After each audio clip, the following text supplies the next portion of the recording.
and welcome to the 15 Red podcast here on Facebook and here on YouTube afterwards. We're joined by the snooker legend that is Cliff Thorburn. Nearly said Chris, nearly got your name wrong there, Cliff. Been called worse.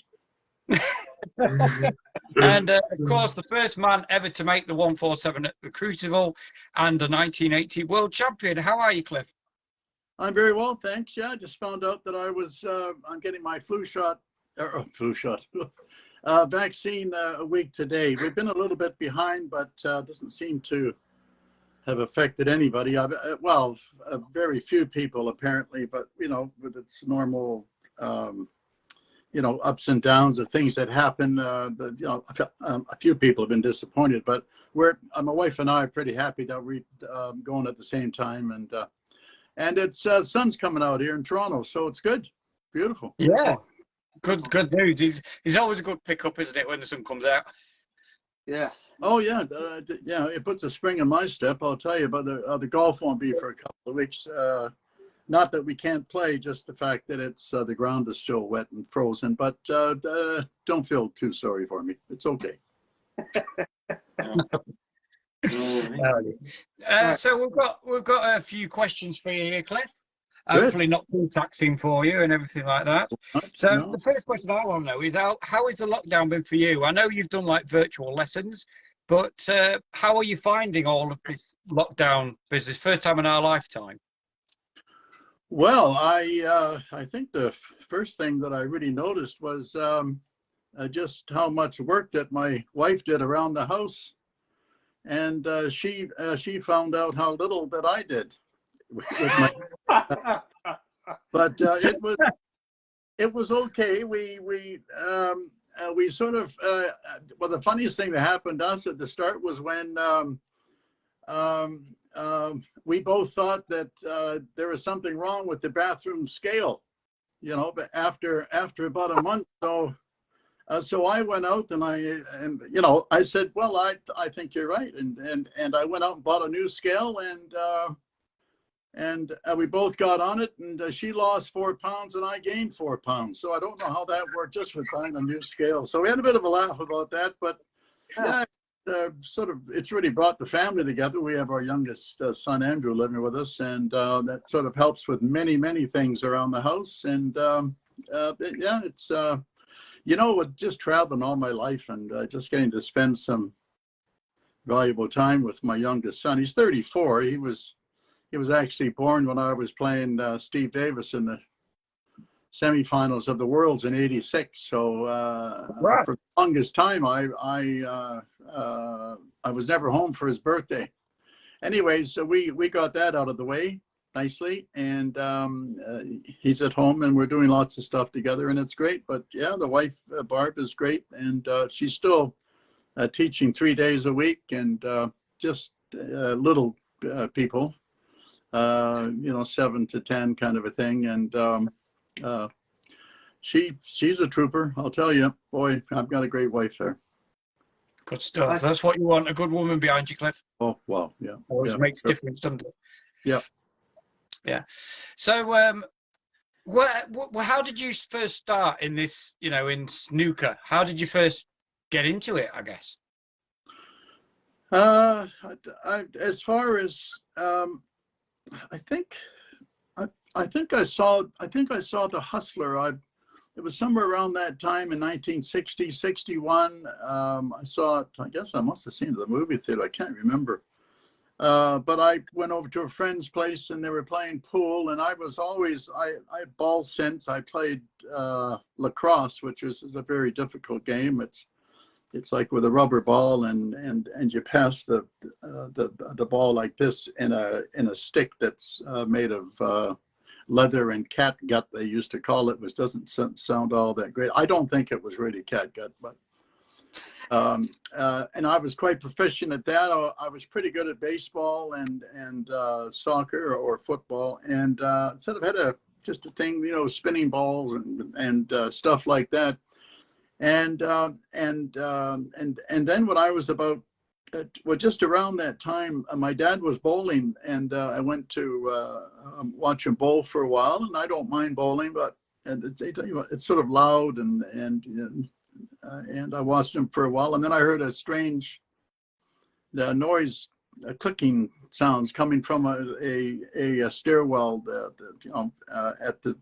at the top of the stairs, and I went down there, and just as I got down the bottom, I just looked, and I saw a table there with the frills hanging down off the shade, and they were actually playing with the numbered balls on a snooker table, but the green cloth, and I was just amazed. It was so exciting. There's a cigarette burning, and filtering up through the light. There wasn't a lot of lights on, and then I saw a fellow bank the 8-ball in the side pocket, and a big groan went up, and 2 or 3 guys came off the seat and the guy that he was playing, and they threw some money on the table, and I was so thrilled by seeing that, and I went, wow, or something like that, and then, hey kid, out of here. So you had to be 18 to play then. So up the stairs I went, and I was so excited, and I remember getting to the top of the stairs, I sort of losing my breath a little bit, and I ran over to my dad, and I was so excited about this, and I explained how it looked, and the banking the ball in the pocket, and the money on the table, and my dad said, "Don't go down there." So, wow, what do you say when your dad says, "Don't go down there"? You go down there, right? I was sort of sneaking around a little bit, and I was still going to school. I cut my school short just because of this fascination with it was pool on the snooker table. I'll still call it snooker, and just fascinated. And I wanted to be involved with sports all of my life. I would say things like, even if I was the water boy for the rest of my life, I just wanted to be around games and keep score and win and I just had to play it again. And once I got to be, I think I was about 15 and a half, something like that.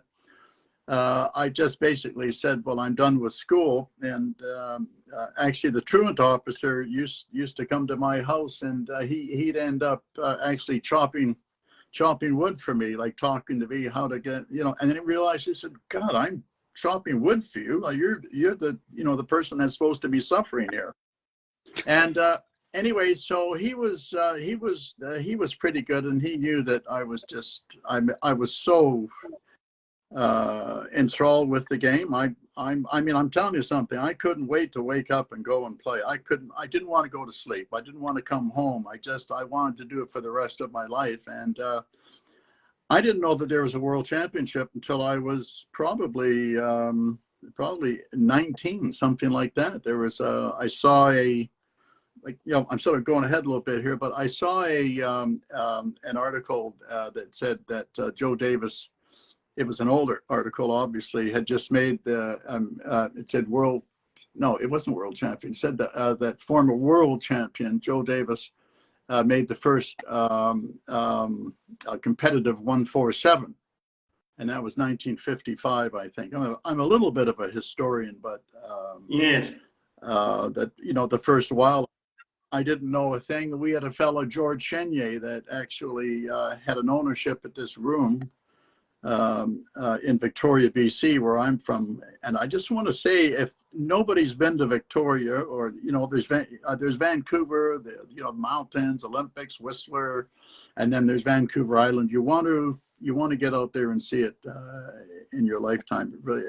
Anyway, Chenier was there, and I heard these stories about Chenier being such a wonderful a wonderful player, and the older guys would say, well, I saw him for 5 years, he never missed a shot. Well, I've got how stories get, and I had to, so I had to see him play at some point. I did eventually, and the first shot he played, he missed, and I felt pretty good about that. Yeah, chance, it's like that thing in Dumber and Dumber where the guy. It was Jim Carrey or something, said to the woman, have I got a chance? And she said, not in a million, right? He said, oh, so I've got a shot then,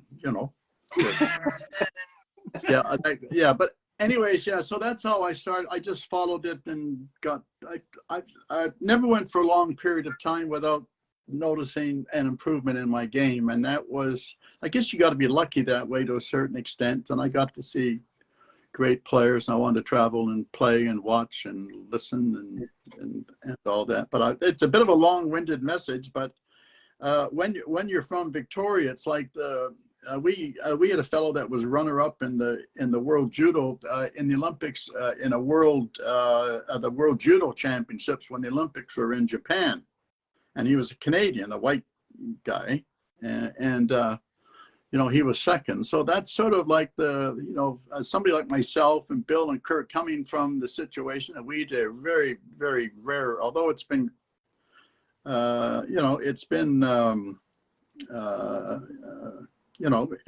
it's in our heritage, snooker. It's been in our heritage, but it was just always suppressed. But it's done well to overcome everything that's happening. And there's another long-winded message. Okay, you just asked me a question. I'll give you a 30-second answer, okay? It's all right. I'm lost by that now. I'm all right. Oh, good. Going over to Mike now. He's in your neck of the woods, Vancouver, British Columbia. I'm in Vancouver, so I know what Cliff is saying. Oh, that's right, Mike. Yeah, well, you would have told them already, but the listeners, I'd like to let them know. But yeah.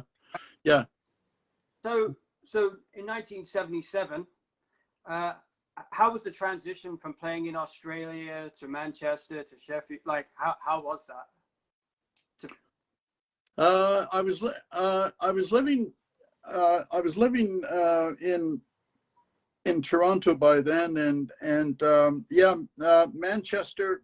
Well, Australia was great for me because of the fact that it was warm down there. There was no dampness. It was all central heating, so to speak, and the cloths just seemed to be thinner. The ball rolled a lot better, and my hands never got sticky. When I was in the UK, I lived in Bolton for probably one winter there, to be close to John Spencer, and nothing against Bolton, but I wanted out of there real quick. The tables were like my lawn in the back there. They were that sort of wet in the pot. Oh my gosh, it was like playing with, lawn bowls, like the ball. I mean, I couldn't draw the ball back. It was absolutely horrible.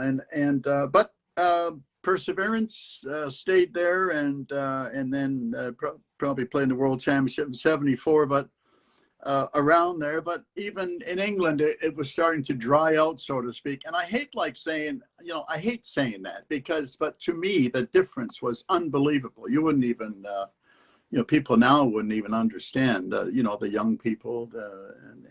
But then I think we had a couple of tournaments. I might have had a tournament at the Drury Lane Theatre, I think, in '74 or '75, in London. And it's a friend of mine calling. I'm not going to answer it. I'm just going to.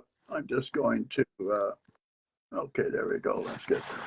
Actually, name dropping here. It's Robert Powell, the actor. He's a friend of mine, and. All right, cool. I've been trying to get a hold of him, and now this is like not now Cato, Peter Sellers.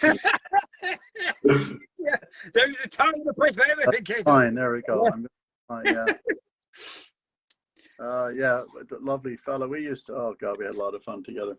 What's he like? What's he like as a person, Cliff? Robert, great guy. Yeah, we used to play golf together, and we just wives got along great, and through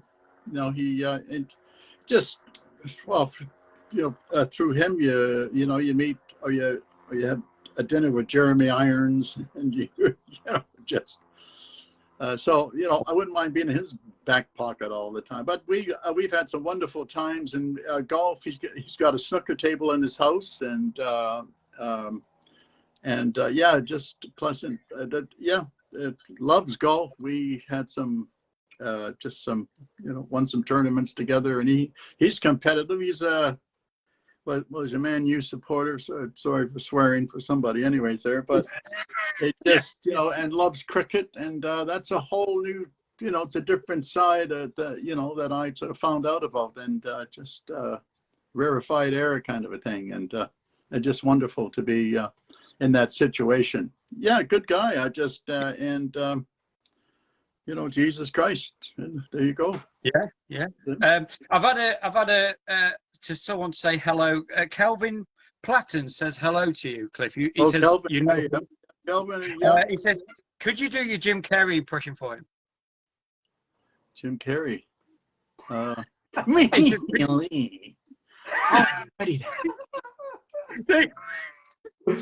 there you go. He's doing it.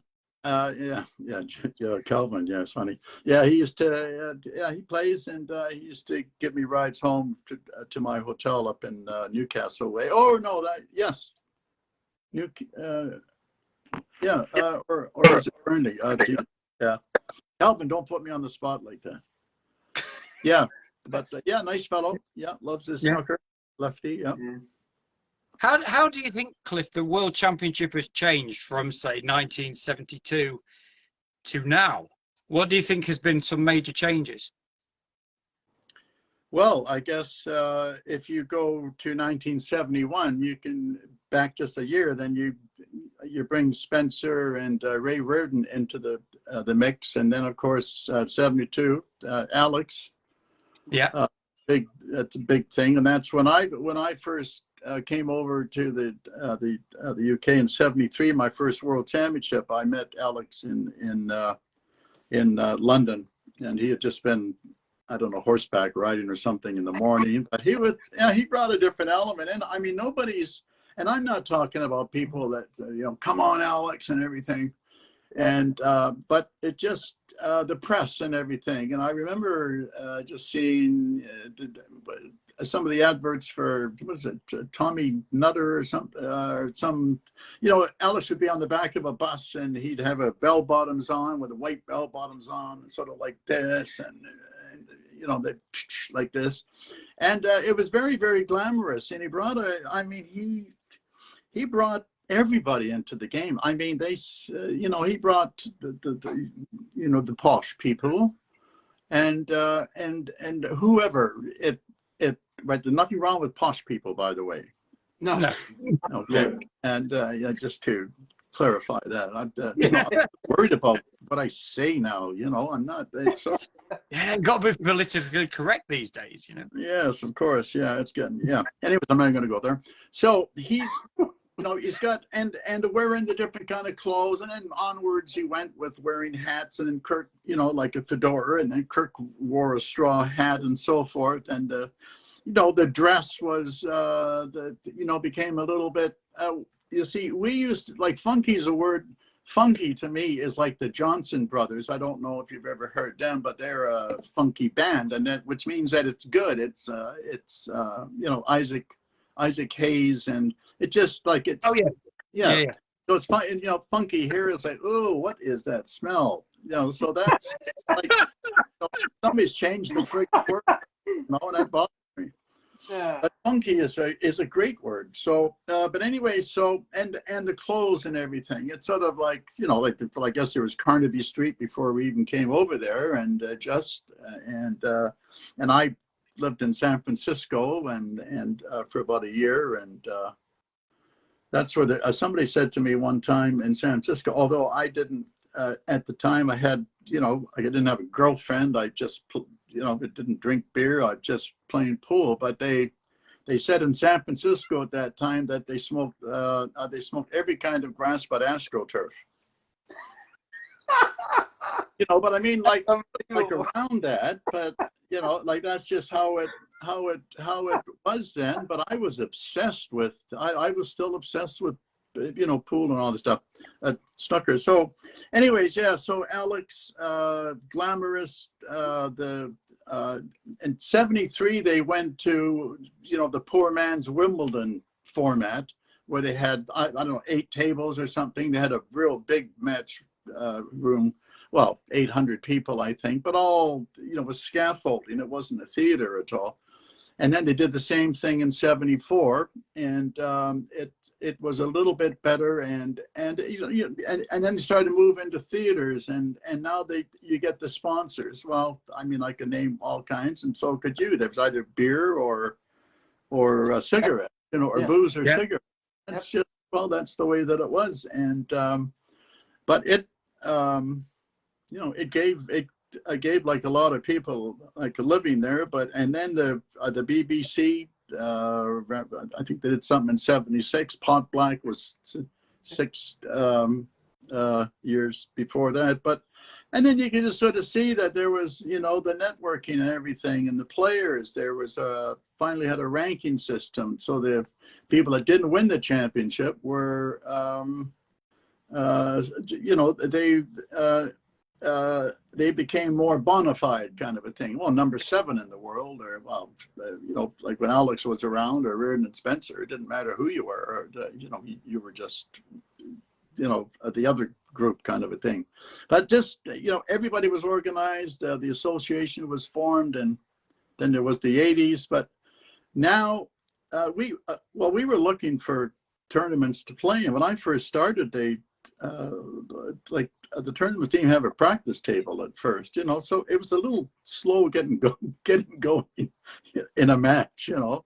And like I'd have like 3 tournaments a year, so like when I came over here, so it was, I'm not saying that they were too meaningful, it just, you never had a chance to get going. Now I like it now. I think they finally, I think 5 or 6 years ago they were forcing Ronnie to play in these tournaments, and I thought that was very unfair. I mean, that was, you know, not even thinking about the players at all there. That's what, you know, he, they, them thought about the players. That's the way that I look at it, and I'm going to continue to look at it. So that way, I can't change my mind on that. But now, okay, there's a lot of people playing. I think it's great. I think it's great that Rhiannon Evans has got her ticket along with the other lovely lady from Hong Kong, and they're 2 wonderful players. Can't. It's just the without getting too far into this, I just find it was so disappointing hearing the remarks of people sitting on the side, but just horrible remarks. And I remember when women didn't play. I remember one time a woman came into the pool room in Victoria, and we were, I guess that was about 1966 or something. So what are you, 34 or 55 years ago?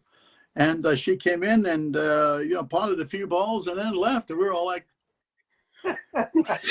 like, you know, and then one guy said, "Who let her in here?" That kind of a thing.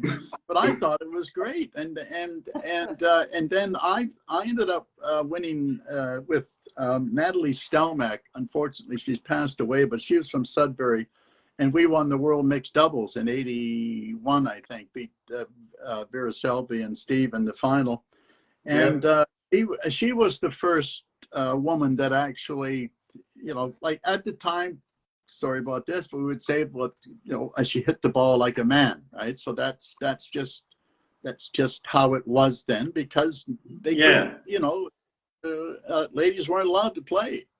And then, of course, so when you look at it like that, and then you see like somebody like Alison Fisher, you know, come out of that, you know, like the way that Bill and Kirk and I did from the, you know, from the Canadian situation where there wasn't too much going on, that the, you know, Alison Fisher and then the other ladies who have come out, ending up with Rhiannon Evans, you can't tell me that, you know, they're going to be, there's going to be a lot of guys peeved off here, you know, that they're actually playing, you know, and once they get by that thing, oh, well, you know, I got beat by, you know, I don't want to get beat by a woman. You know, once they get by that, because I'll tell you, it's not going to be the girl's fault. It's going to be the guy's fault. And they're, you know, like just to get away from that thinking.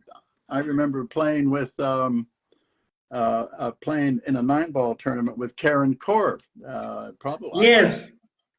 Maybe 12 or 15 years ago. And I'm, you know, just start up, yeah, nice shot, but like me, you know, nice shot, and all of a sudden I'm shaking her hand. I lost 9-4, you know, nice shot, nice shot. And this out and out just killed me. And that, you know, so that's when I saw, now that's somebody who probably only played 9-ball for a couple of years, and played some snooker before, won the world, the ladies world championship. But you're gonna see something soon.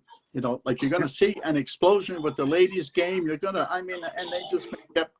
they've been kept down, and it's been a terrible thing, and everybody's been guilty of it, for not happening until now. So so that's the way it is. But I'm very, very, very pleased to say that, and I hope that she whips somebody's ass in the next tournament, just to get it over and done with.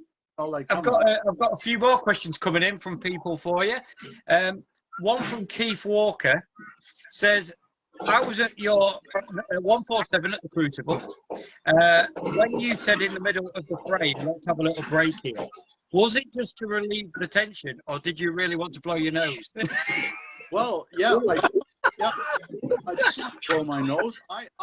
But I probably slept for about an hour or so that night before. I was awful. I felt terrible, and but sort of a young man, kind of 35 then, I think I was, and but yeah, I had visions that I was that something wonderful is going to happen here, and I didn't want to sort of, after the pandemonium and all that stuff, and go shake somebody's hand with my nose, that's been running for the last that'd be glamorous, wouldn't it? Especially the guy that made my suits and everything. What were you thinking? And but I had a dream, actually. I had a dream. I think about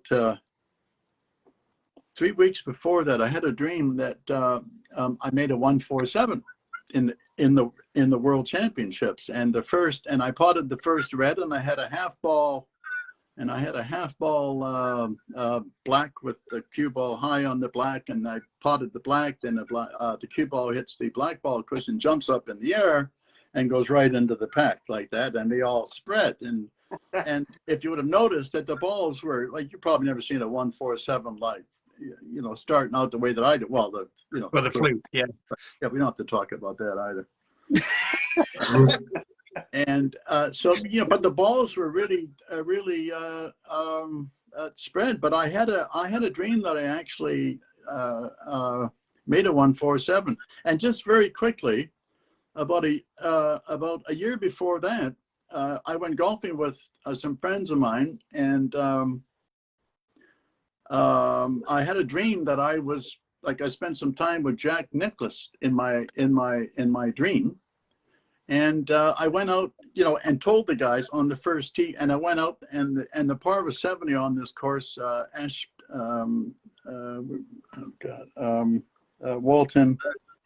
Walton Golf Club, something like that. And so I shot 68.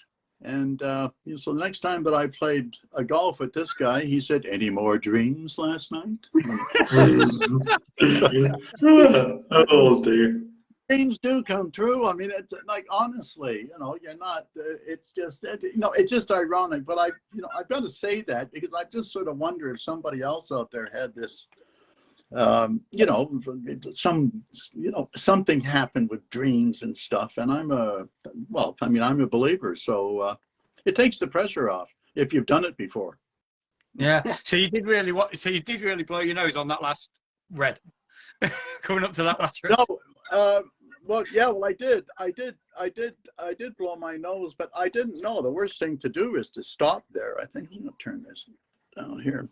But the worst thing to do is to stop and really, I mean, that wasn't a great move, but I guess it worked out okay. And I remember watching it, and Jack Carnan said, "What a sensible young man." Well, I don't know. But anyways, Jack was a wonderful fellow too. He was a good guy, and Rex as well. I hear them. Well, I don't watch it a lot. I've sort of gotten over the fact that I don't sort of will myself to pot the ball anymore. And I thought the first couple of times I thought I was going to miss it, as you do. But anyways, and getting back to the snooker now I love the fact that it's on all the time. It couldn't have happened at a better time now with everybody. Like they're not allowed. Well, like they're not working. They're at home a lot, so they have time like to watch some snooker. And I know that anybody that's got a computer or of all the people that I know that play snooker are probably watching it every single day, and that's in Canada. Yeah, Mike, and I wanted to, just find out about the numbers sometime. Just how many people are watching, and it'd be a good, a good selling. Well, like to go to a sponsor with numbers, I think it would be great. But yeah, there's a lot of interest here, and I think that once this horrible thing is over with, I think there's going to be a boom with snooker like nobody else's business. I think it's going to be, especially around the world, and not necessarily in the UK, because you've been through that already. You've done it. And like some things have stimulated it, like winning the championship back in '80 sort of helped and all that stuff. But this is huge now, and this is the time where somebody can really take advantage of it. That like especially coaching. I mean, I coach now. I'm Canada's national coach and in charge of player development. But you can't. I mean, but I'm doing virtual lessons. I can just see the interest, and even like. There's one young fellow that I coach out in Vancouver, and I'd say something like John Spencer or something. You go, who? Well, then he beat me in the final in '77. But you should watch some of John. It's just it's been wonderful for the game. I just love it. I love being part of it again. I mean, I don't know what I'd be doing. Well, I'd still be doing something, but I don't know. Like I said to you that I want to be involved with sports. I might be a water boy. You never know. Yeah. We'll come to Scott now. Scott, have you got a question there for Cliff? I have indeed, Cliff. Scott here in Northern Ireland, but I wanted to ask you, what was it like winning the world title in 1980? What was that like beating Alex in the final? Well, I probably needed plastic surgery to get the smile off my face. I can't tell you how happy that I was, and my wife Barb. We were. Well, it was such a thrill, and a lot of my Canadian friends and friends from up in Northern England were there at the Crucible, and like a lot of my friends there, and it was. I remember like the next day. Well, I think to tell you what kind of a party that we had, we were. Three guys didn't make it back to their rooms. They couldn't get their key in the door, so they were just collapsed at their door in the morning.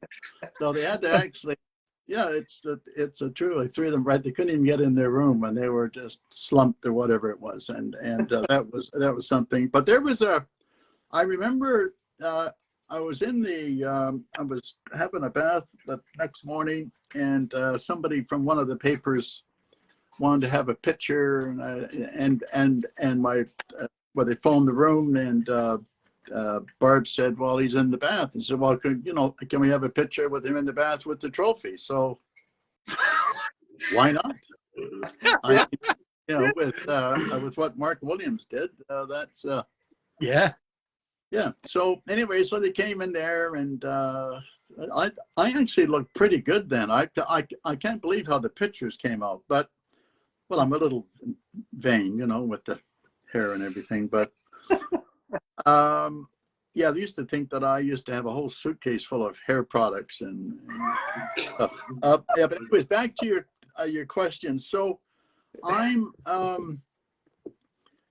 I sort of had a moment there, and the moment it wasn't great actually. I realized then that I'm on no holiday now, that it starts all over again right now. When I get out of the bath, it starts all over again. Okay, so now I'm a world champion, but off we go. So I didn't actually get home for about a month, and I had to keep I think I bought a cheap a used car at a Fiat or something like that, and we just kept the trophy in the car for a month. I don't think I ever took it out of the car trunk. And now, I mean, guys are dragging it around on they take it everywhere. The guys that win it. So I sort of wish I would have been able to, just like with a couple of people in the UK, doubters or whatever it is, and have the trophy and go, how do you like that one? Huh?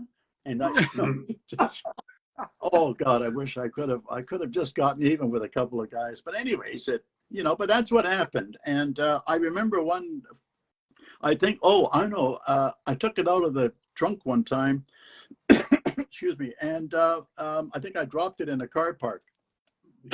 So I put a little bit of a dent in it. Oh, nice. And then we ended up getting back home about 5 weeks later, and I still had the bottle of champagne that they gave us. I lugged that thing around too, just for my friends back home, and had a party and and then it started all over again. And then we decided to move back to the UK, but just all in all, winning the championship, you can say that. I mean, the 147 was probably more of a thrill just for that one moment there, the excitement. But the World Championship was a planned thing, and it was I was on course for it. I felt like I was on course for it, and I so much satisfaction out of that, being the first one. It's interesting that when you introduced me today, that you said that the first 147 at the Crucible. Well, there was 51 world championships before the Crucible started, and I still had the high break with those ones. So it was 56 years. I mean, I'm just it's like my press guy isn't here with me today, but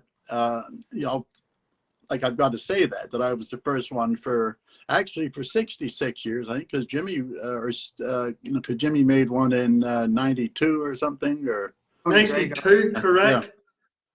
Yeah.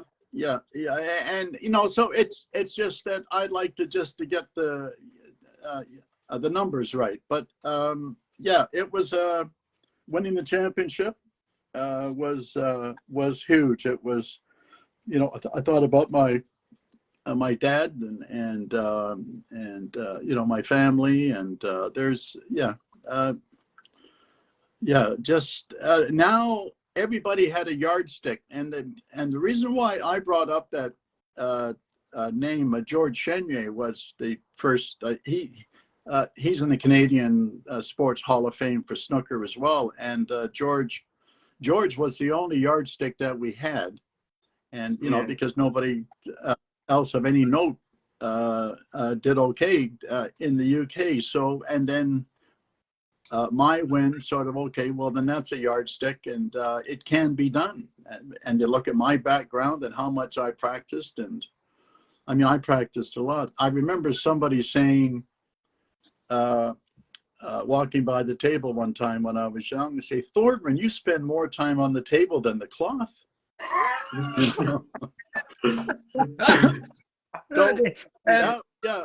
So I mean, that's so many characters around the game and everything, but I don't know how it all happened, but I knew that I wanted to prove myself with my father's.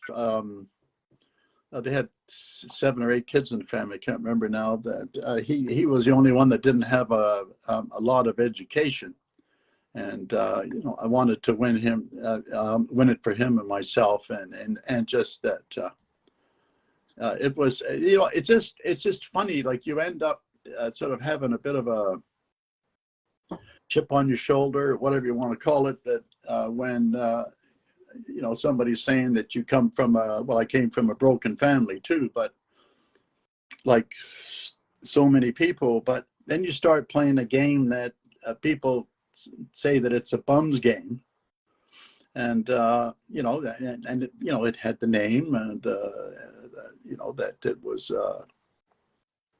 you know, the place of, you know, disrepute and everything like that. It went on and on and on, and when there was depressions in the world, people would go to the pool room to, you know, make money for their families, and it was you know, quite a gathering place actually. But and then you're still playing what they call as a bums game, and then you go to England, and you're the Canadian, and then you're the Canadian that took our trophy away, and you're the Canadian that took our trophy away that plays slow, and then you're the, you know, it's just sort of like I just like I always felt like I had to prove myself, and I always had problems aiming and this and that and the other, but I'm so happy that first of all, of the life I've had and all the people I've met, I've really had a good time. I've been with some real solid people in my life, you know, through the game of snooker. Many friends. Dennis Taylor and I played our first world championship match against each other actually in '73, and we've been friends ever since. And just I've been lucky, blessed with a lot of things. But yeah, I like where the game is. I love making comments about it. I just wish that Jack Lazowski would play a couple of safety shots for God's sake. I've got to, you know, I want people to know that I can't sleep. You know. He's driving me crazy, but you know, what a wonderful player. But he's, you know, I asked if he had a coach or something. Well, I'm sure he, you know, I'm sure he does. But you know, a friend of mine, like a very good friend of mine, like Keith Matthews, he sponsors Jack. He's got his logo on his chest, and you know, so you sort of get to know the situation with Jack. But wow, man, there's a talent, and you know, the things that he's gone through in his life. Yes, he had cancer, and he's been through a lot. Like a lot of people don't. Yeah, a lot of people don't know how a person feels when they get somewhere. It's not so much, well, the trip is a big thing, you know, the journey and all that stuff. But once you get there, are you, you know, I'd like to talk to him. He can do so much damage out there with you know. Anyways, I like you, Jack. Okay, you're going to hear some things about this, but I'm not. Yeah, you're a wonderful player, and keep going. That's all. And yeah, I love who's at the top of the game. It's just great. Anyways, I'll answer some more questions. Hopefully, David Brown's got in touch with us, and he said, "Hope to see you." David Brown's got in touch with us. Yeah, he said, "Hope to see you soon, Cliff. I'm refereeing at the seniors qualifiers next week in Reading." Oh, nice. Yeah. Well, I'm glad that I don't have to play in that. Just you know, because that would be a jungle. Yeah. That would be but yeah, anybody that comes through that, you know, that they're, you know, from the players qualifying or the, you know, qualifying school or whatever you want to call it, they're you know, there's that many players and there's that much experience there, and even the, you know, the players that haven't played a lot or haven't played that much in competition, I still get to watch snooker on the screen and learn from people, and the guys that come out of that system, they're, as you can probably know, I think somebody from the qualifying has done some damage in every World Senior event. So I'm glad that I sort of get a free run to the, you know, the final stage or stages, and well, that's not going to be for long either, by the way. Yeah. Maybe one more time, but yeah, that's so he's David's refereeing there. Yeah, apparently, yeah. He said he's refereeing next week there. Oh, that's great. Yeah, well, I wish him all the best, and hope that he said, the Thorburn and Griffiths aren't playing. I'm glad you said that, Cliff. He said, I ref Cliff at Whitley Bay Snooker Club in an exhibition. Do you remember that? Yes, I do. Yeah. Yeah. He said he will know me from there. There you go. So. Yeah. Okay. Yeah, David. Yes, I do. Yeah. There you are. So another question came in about what do you feel between Stephen Hendry and Jimmy White? They've been drawn in the World Championship qualifiers. What's your thoughts on that match? Yeah, I saw that today. Yeah, that's interesting. I thought that Stephen Hendry's face was interesting when he. But they should have had the freeze. They should have had the freeze frame. But when he was talking there, and he said, well, they're at the top of the heap, or what did they play 4 times in the final? Was it or? Yeah, 4. Four. Yeah, 4 times in the final, and they might have played in a quarter or a semi or something somewhere else. They played in the second round as well. At one time, they played in second round as well. In okay, eight, I think. Yeah. Okay. 1988, yes, the second round was. What was it?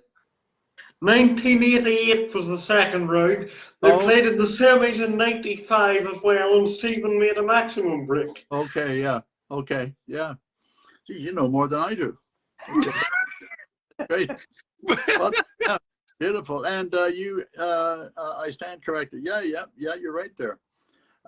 Yeah, and then Henry mentioned top of the heap or something, and then he mentioned and now we're playing at the bottom of the heap or something like that.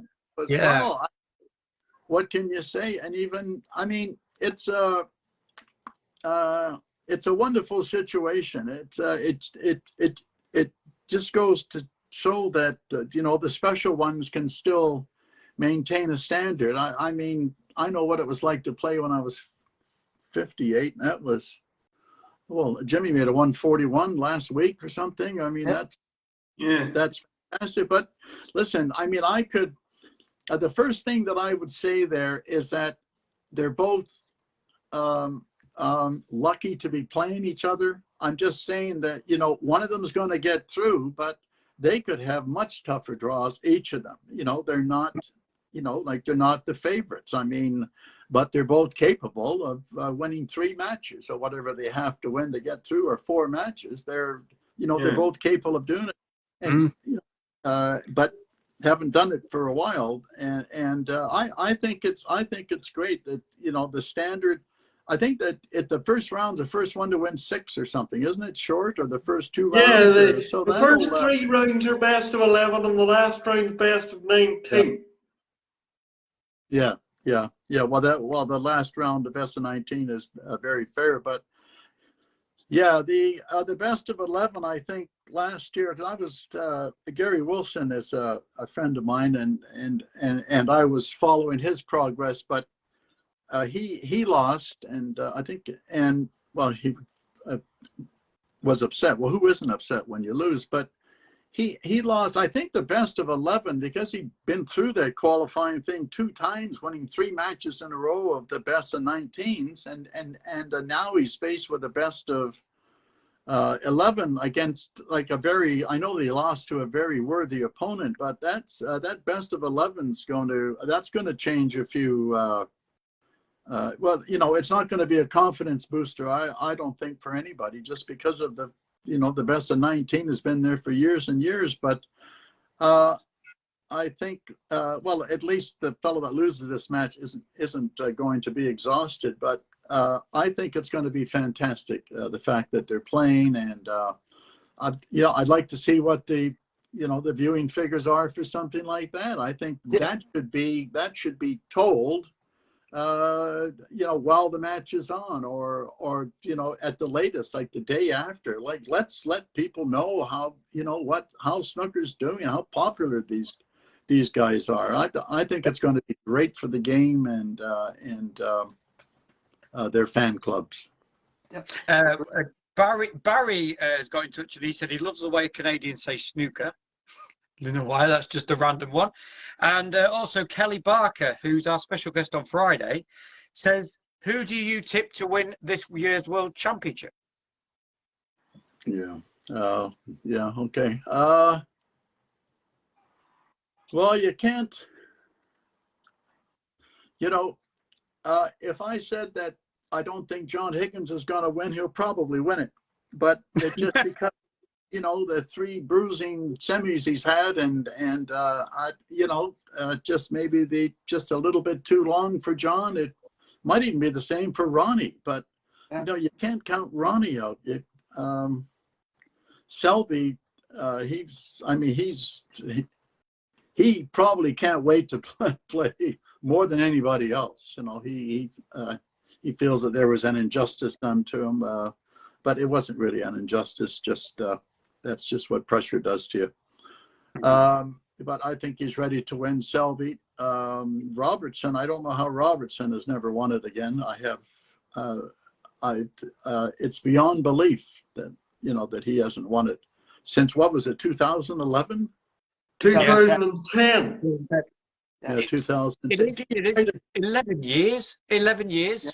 Yeah. So I can't believe that. So he's, you can't count him out. I mean, you could, like, I'm not sure what his odds would be, but if you would have bet on him every year, and then this year as well, and he say that he won this year, you would have made, you're still going to make some money on it, right? But well, Judd Trump, you can't.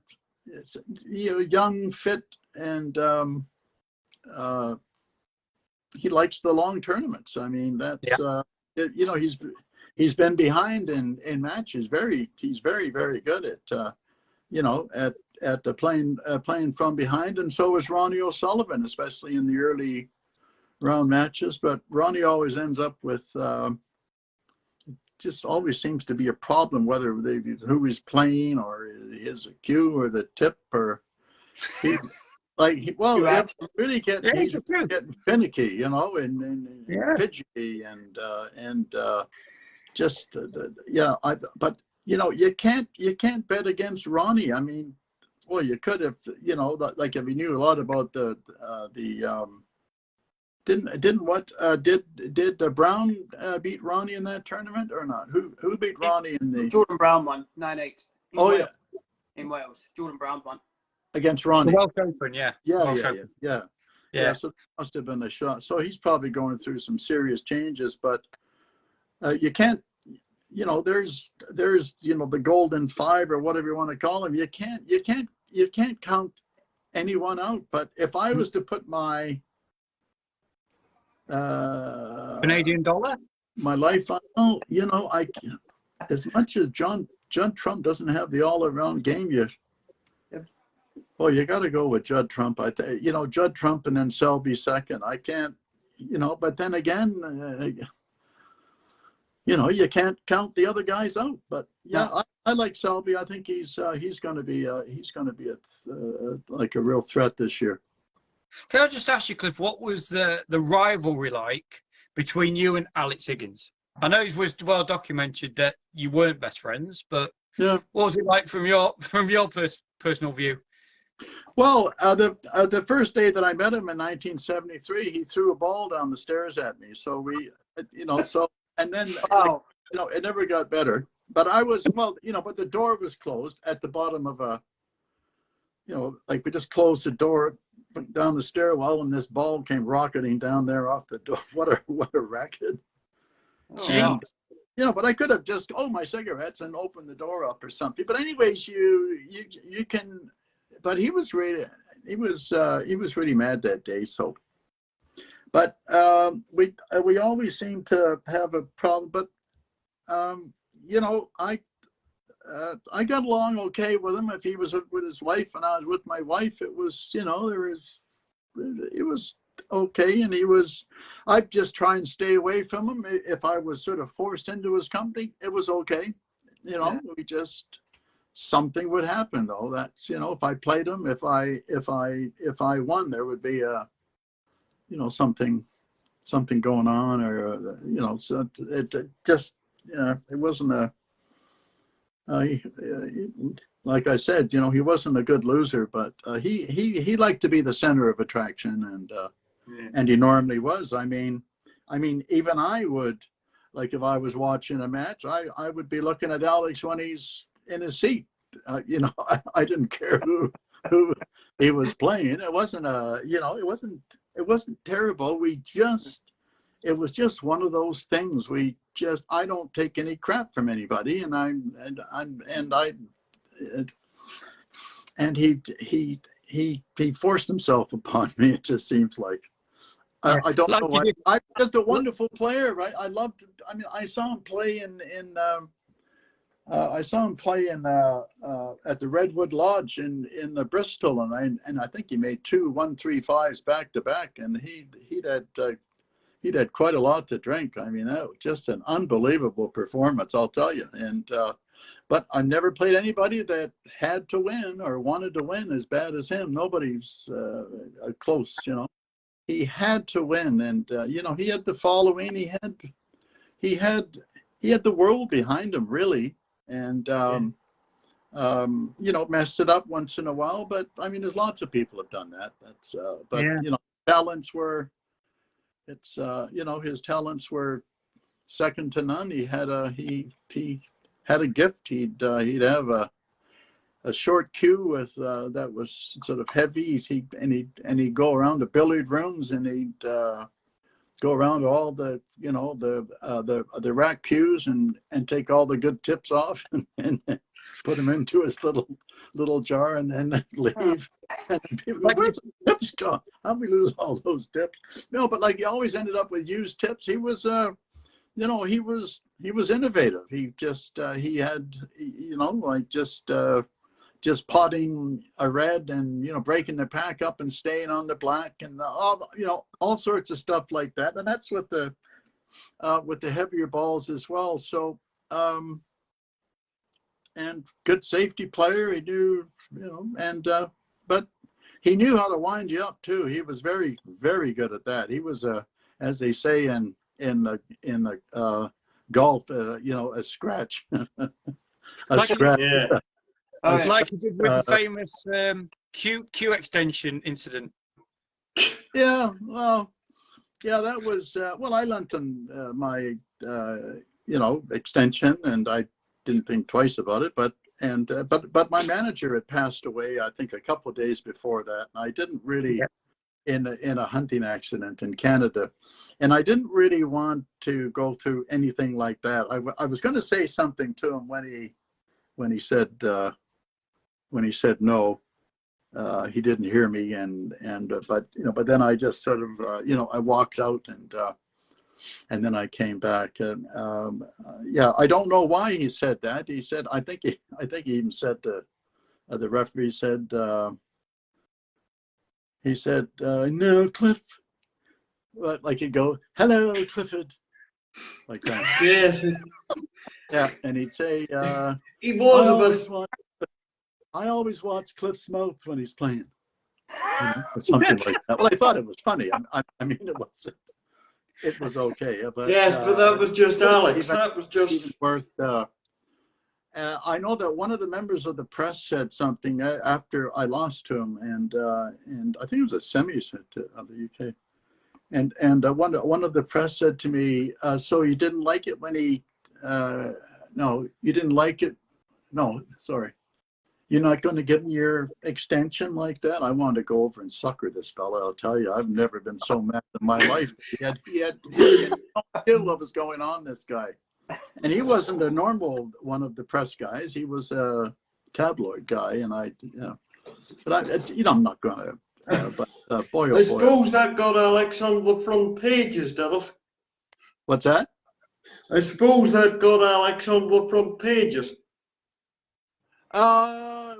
Well, I don't. Well, you know, I wouldn't have seen. You know, like I wouldn't have thought why. I mean, you know, they call that a big deal. It wasn't a big deal to me. I mean, I was just disappointed, and also, you know, John Smythe was the referee too, and I felt, you know, and I felt bad for John if he didn't hear it. I think somebody, I think he actually showed up with a hearing aid or something, like his, you know, like in the next match. And I felt terrible about that. But you know, I was allowed to ask the audience, and that's the thing. They didn't, you know, I know who was the tournament head, you know, chairman or whatever. I know, I'm not going to mention his name, but the tournament director, you mean? Yeah, the tournament director. Yeah, and I'm not gonna say who it is, but he came out and heard the story because I had asked 10 of the audience people, or around 10 of them said after I said, "Did you hear me say green?" And they all, "Yes, I did. Yes, I did." So, you know, John Spice there, you know, like that kind of a thing. And then the tournament directors like that, and then he thought about it for about a second and said, you know, he said, "A decision stands," and then walks away. And I thought, well, now I got to, you know, talk to this, you know, what's going on here. So, and then I still feel like actually, I'm not even going to say that. But anyways, the BBC played it and you could hear it, but you know, they might have turned up the volume just to stir it up a little bit. But one of the interesting things, everybody heard it, and it was just ridiculous. And I was one of those guys that, I mean, I'm telling you something. I'm very good at getting out of snookers, and this was a one rail side cushion hit, and I hit the green basically dead on and off of one cushion. If I go for the brown, I've got rocks in my head, you know, because the brown is past the green. You know, come on. So, and, you know, so like they wouldn't give me any credit. I remember one time when I was playing, and we had a situation where the other player and myself were on the same part of the table. Each, you know, like he missed it, right, and the referee didn't call a miss. And he missed it, and the referee didn't call a miss, like, you know, later on. So then I miss it from the same place, and he says, "Foul and a miss." And I said, "Well, how can you call it a miss?" He said, "Because you're better at hitting him than he is." Oh, dear Lord. Yeah. You know, but anyways, I wanted to say that, you know, because John Smythe was a good friend of mine, and unfortunately not with us, but he was just a terrific fellow. And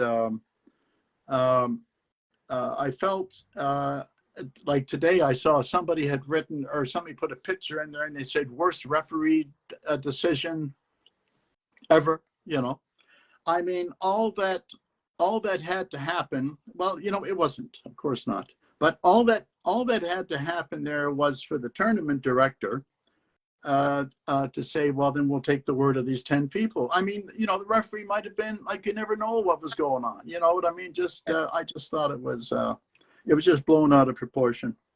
And one of the other interesting things about that was that he awarded 7 points for the foul. Yeah, well, because if you don't not nominate, well, then what's it going to be? So they just make it the highest, and that makes sense. But I don't even think that had anything to do with the result of the game. It wasn't even close, I don't think. I'm just yeah. But Mike, you know, you had a follow-up question, Mike, to that, didn't you? You're sleeping tonight as well, right? Because you brought it up. I probably won't sleep tonight. Sorry, what was your question? No, sorry, Mike, I think Mike had a follow-up to that. Yeah. So no resolution actually ever happened after that? There was no. No. It was just nobody was on my side there. They just, I mean, any rule changes or whatever, you'd think they might mention it to me or something. No, it didn't. It didn't. You know, but no, actually, I'm not going to say that either. Okay. So you've played at Sheffield and you've played at the Wembley Conference Centre. Which place did you find more invigorating? What environment was better, Sheffield or the Wembley Conference Centre? Oh, I see. Yeah. I was big. I know for sure that when I was taking the North Circular around Wembley, that it didn't feel anything like taking, I think it's the A57 or whatever it is, from the you know, the M1 no, is it the M1? Yeah, the M1 to, you know, and then the road into Sheffield, that was, you know, for the World Championships, and, you know, Crucible Theater this way. And I mean, you know, like just talking about it right now, I get goosebumps. So that was, I mean, not even close, to be honest with you. And the Benson and Hedges was a great tournament, or the Masters was a great tournament. And Len Owen and Hill, I can't think of his last name, Nick Hill, they ran just a wonderful tournament there. That was, and they had the best Pro-Am golf tournament too. So no, but anyways, yeah, I love the tournament. I just when you're first playing it, it's sort of hard to get used to, because the players' chairs are so far away from the table. It's like you got to pack a lunch almost. You know, it's one of those things. But yeah, and the only the one thing about the Benson Hedges, the Masters, which was so different from the rest of the tournaments, and nobody ever talked about it, and I used to talk about it, was that the fact that because of the crowds, and they used to get 2,850 people. I think that's what that was capacity. Yeah, I had a match with Jimmy, and then Bill Werbenock and Alex had more people than that, but just, you know, like by a few more seats, but it was more people. But in order to get the people out at the break, you know, and back in again, well, they needed more time. Well, now you've got half an hour. And if you look at all the matches, like when somebody was ahead, you always, you know, it was hard to keep your, you know, like to keep a lead if you know, wanted to continue onwards, of course, like, you know, like you win the, you know, the last three or the last four and go ahead, you know, 4-1 or 3, you know, and like you're all set to go. But then you've got like half an hour, and I'll tell you, it's the longest way. You can look at some of the comebacks in the you know, that half an hour did a lot of damage. And I'm you know, so it was like you really had to be careful. But the, you know, the venue was, everything was unbelievable there, and they had sort of like, I mean, the only thing I can think about, you know, is like a business class or a first class seat on a jumbo. Like the seats were like that at Wembley, and you could just sort of sit back. You could even have a cigarette there. And I mean, and that was the tournament too, where the first 2, 3, 4, maybe 5 rows of the people all wore tuxedos. And it was really, it was you know, the gold standard as far as snooker was concerned that way. Well, gold, of course, that was no pun intended there, but you know, and then you got the World Championship, and you know, they ran a good ship. But I'll tell you what, you never want to win the World Championship and not thank the sponsor, because that's what I did. And well, how could you? And so you never want to do that, because what's, oh God, I can't think of his name. Oh dude, I can't think of the fellow that ran the tournament there, but just a wonderful guy. But he never let me forget that, and you know, he wasn't happy about it, and I'll tell you. But there you go. And but yeah, I won it 3 times. And you, of course, you won the Masters 3 times, didn't you? And Yeah. you had a little story what Stuart Bingham said to you that you was telling me last week. Oh, Stuart said it, or me? No, Stuart Bingham asked you a question. Oh yeah. He asked. I was there just as a guest. I guess it was the. It was on last year, wasn't it? Yes. Yes, I yes. think it was. Yeah, I think it was. Yeah, but the year before, I was just in the players' room. Stuart might have been going out to play or something in the final. He said, Cliff, have you ever won this thing? You know, I said, yeah, 3 times.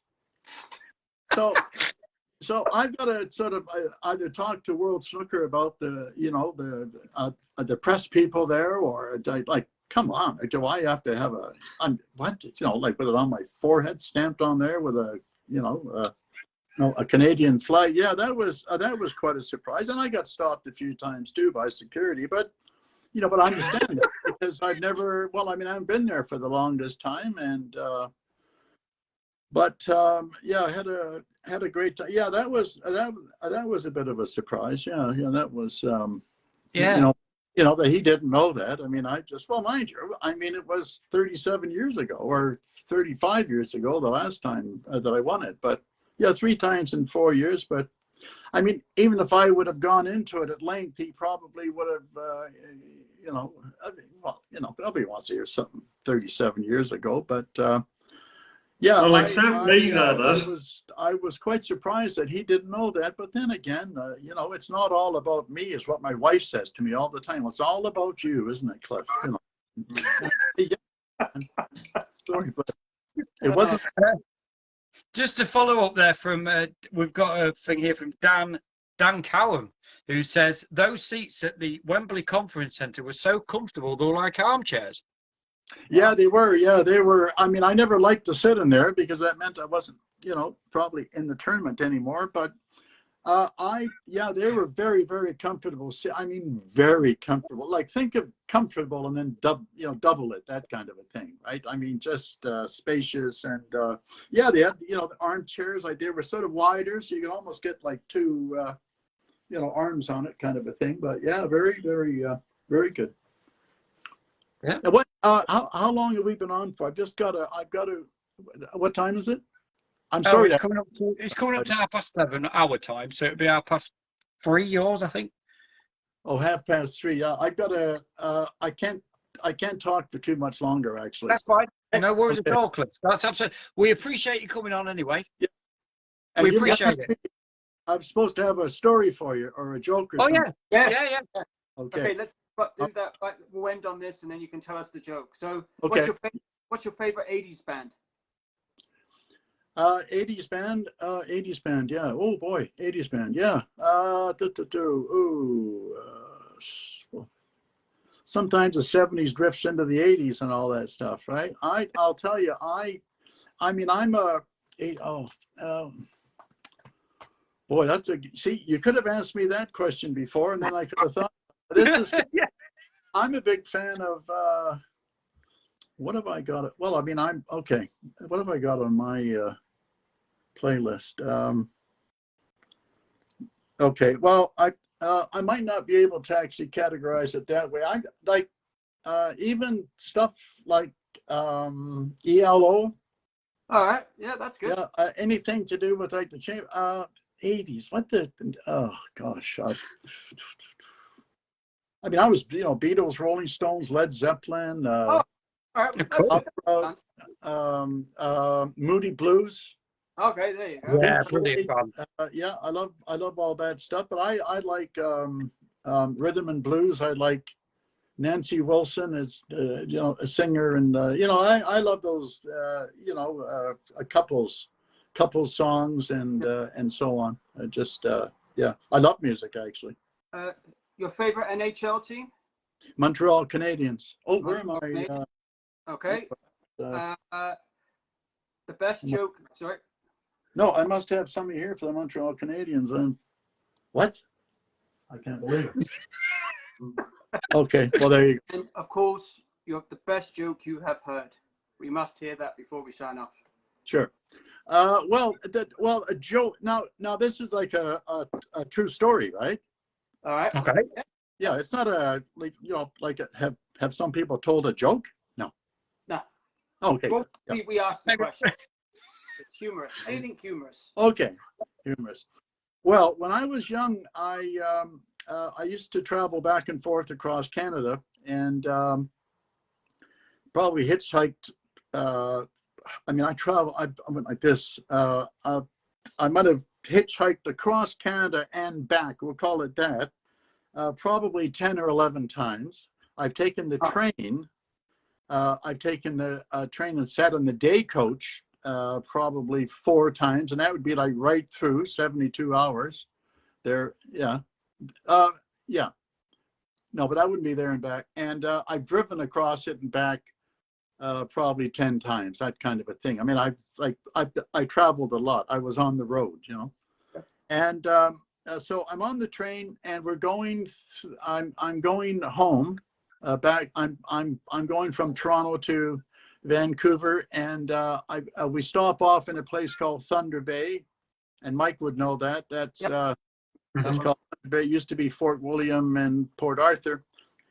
But okay, now they had a place there, like there's a couple of pool rooms there, so I always sort of stopped off. The train stops for an hour and 5 minutes, and I know this right for a fact. So I'm going to go and have 3 or 4 of the best steamed hot dogs in the world, because on the train I was eating absolute garbage, basically. 3 or 4 of the best steamed hot dogs, sort of like fairground or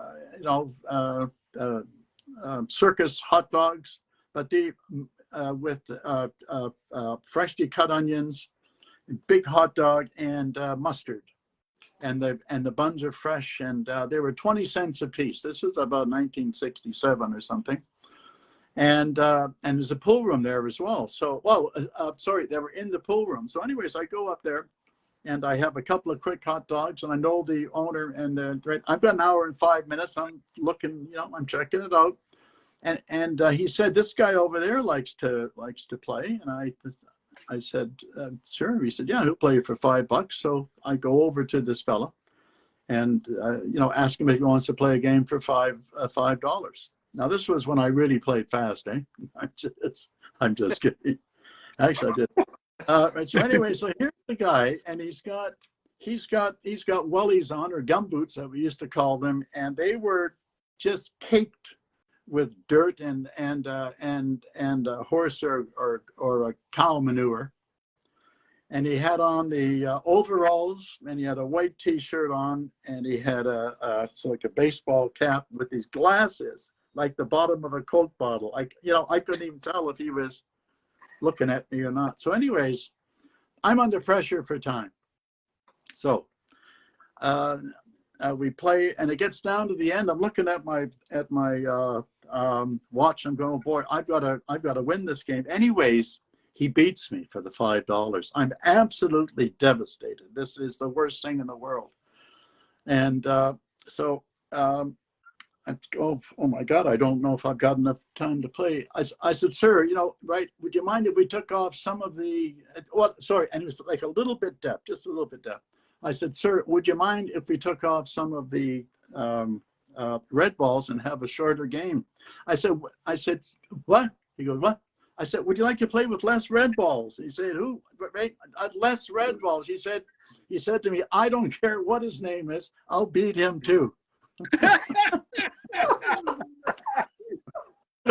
Oh dear. Listen, I couldn't play to save my life. I had to get out there, so I just grabbed another 2 or 3 hot dogs on the fly, and bang, I'm out running down to the train station. I said to my friend, you won't believe what happened. And, oh my God. Yeah, so that was, and that's with, like I didn't have a lot of money at the time, and and a fear of flying, but we can talk about that some other time. Perfect. All right, Cliff. Well, we'll let you get off. It's been a pleasure. Thank you. Yeah, time flies, and it does, certainly does. Yeah, thanks for the other questions, and I really enjoyed myself, so that means a lot to me. So. And I've just got one more question. Did we ask any question that you've never been asked before? What's that? Did we ask a question that you've never been asked before? Well, gee, well, you might as well ask me about my memory now. If you would have asked me about my memory now, then that would have been one. But okay. No, I can't. Well, I can't remember, can I? But anyways, I've had a good time, and forward to it, and I'm thankful I did it. Okay, so take care, be safe. Thank you, and you. Thank you. Pleasure. Cheers. Okay. See you later, Cliff. Bye. Thank you. Bye-bye. Man, that was a great interview, wasn't it, fellas? It was. That was really good. Very entertaining stuff. Perfect. Thank you, Cliff, for coming on. Cliff Thorburn, the legend.